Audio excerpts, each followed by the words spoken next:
آج سے تقریباً 3000 سال پہلے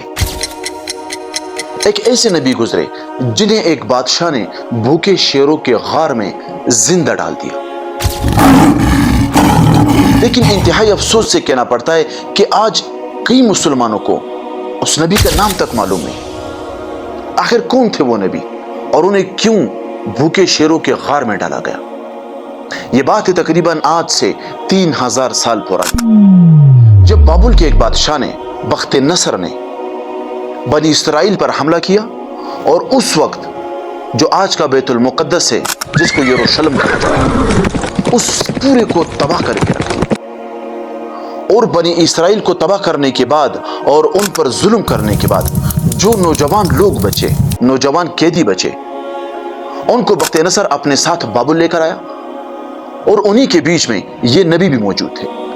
لیکن افسوس کہ آج کسی بھی مسلمان کو، کافی کم مسلمانوں کو اس نبی کا نام معلوم ہوگا کہ آخر وہ نبی تھے کون. اور جب ان قیدیوں کو بابل لایا گیا تو قید میں ڈالنے کے بعد حضرت دانیال علیہ السلام،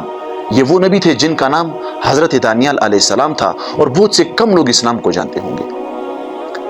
تو جب حضرت دانیال علیہ السلام کو قید میں ڈالا گیا، لیکن حضرت دانیال علیہ السلام کو اللہ تعالیٰ نے جو حکمت اور علم عطا کی تھی، اس بیس پر حضرت دانیال علیہ السلام باقی تمام قیدیوں سے کئی مختلف تھے. اور ان کی سچائی اور ان کا علم جب بادشاہ تک پہنچا تو بادشاہ نے اسے اپنے دربار میں بلایا اور انہیں اپنے خصوصی دربار میں رکھا. اور وقت گزرتا گیا اور وقت کے ساتھ ساتھ اس بادشاہ نے، بخت نصر نے، ایک خواب دیکھا. اور خواب میں اس بادشاہ نے دیکھا کہ ایک بہت بڑا مجسمہ، ایک بہت بڑا بت جو اس نے خواب میں دیکھا، جس کا سر سونے کا تھا اور جس کے بازو چاندی کے تھے اور جس کا پیٹ اور ران یہ پیتل کے بنے ہوئے تھے اور جس کی ٹانگیں لوہے کی تھی اور جس کے پاؤں وہ مٹی کے بنے ہوئے تھے. جب بخت نصر نے اس مجسمے کو خواب میں دیکھا اور پھر دیکھا اسی خواب میں کہ کہیں سے ایک بڑا پتھر آ کے اس مجسمے کو توڑ ڈالتا ہے اور وہ پورا مجسمہ ریزہ ریزہ ہو جاتا ہے. تو بخت نصر کافی پریشان ہوا اور اس پریشانی کے عالم نے اس نے سارے وزراء کو جمع کیا اور سب سے کہا کہ مجھے اس خواب کی تعبیر بتاؤ کہ اس خواب کی تعبیر کیا ہے، اور اگر کسی نے خواب کی تعبیر نہیں بتائی تو میں سب کو قتل کر دوں گا. لیکن جو وزراء تھے ان میں سے کسی کو بھی اس خواب کی تعبیر کا پتہ نہیں تھا. لیکن بات جب پہنچی تو بادشاہ کو کسی نے بتایا کہ دانیال نام کا جو قیدی ہمارے پاس آیا ہے، جسے اپنے دربار میں بٹھایا، وہ خوابوں کی تعبیر جانتا ہے جو اللہ تعالیٰ نے انہیں دے رکھی تھی. تو بادشاہ نے حضرت دانیال کو بلایا اور انہیں اپنا پورا خواب سنایا، اور خواب سنانے کے بعد ان سے تعبیر پوچھی. تب حضرت دانیال علیہ السلام نے اس خواب کی تعبیر ان کو بتائی، اور جو آپ نے پتھر دیکھا، جس پتھر نے آ کر اس پورے بت کو توڑ دیا، وہ اللہ کا دین حق تھا، وہ حق دین تھا جو آئے گا اور اس پورے باطل کو مٹا کے رکھ دے گا. بادشاہ کو یہ بات پسند نہیں آئی، لیکن ان کی خواب کی تعبیر جو انہوں نے بیان کی وہ تو بڑی اچھی لگی. لیکن یہ بات کرنا کہ دین حق آئے گا اور اب کی ساری سلطنتوں کو مٹا کر رکھ دے گا، یہ بادشاہ کو ہضم نہیں ہوئی.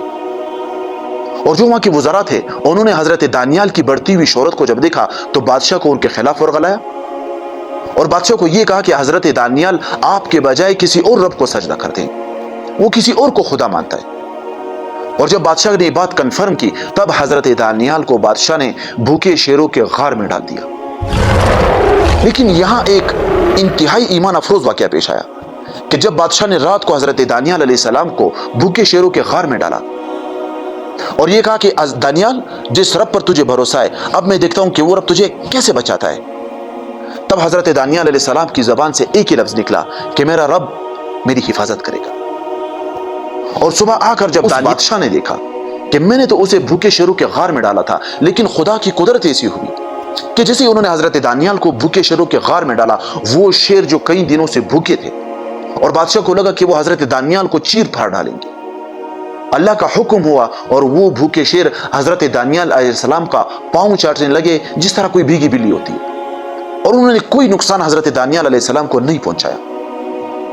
لیکن جب صبح بادشاہ آیا اور اس نے آواز لگائی کہ دانیال، کیا تیرے رب نے تجھے بچایا؟ تب حضرت دانیال علیہ السلام نے آواز لگائی کہ ہاں، میرے رب نے میری حفاظت کی، میرے رب نے میری حفاظت کی. تب اس وقت بخت نصر جو بادشاہ تھا وہ بھی پکار اٹھا کہ بے شک تیرا رب سچ ہے. تو یہ کہانی تھی اس نبی کی جس کو ہم مسلمان، کئی مسلمان آج جانتے تک نہیں، اور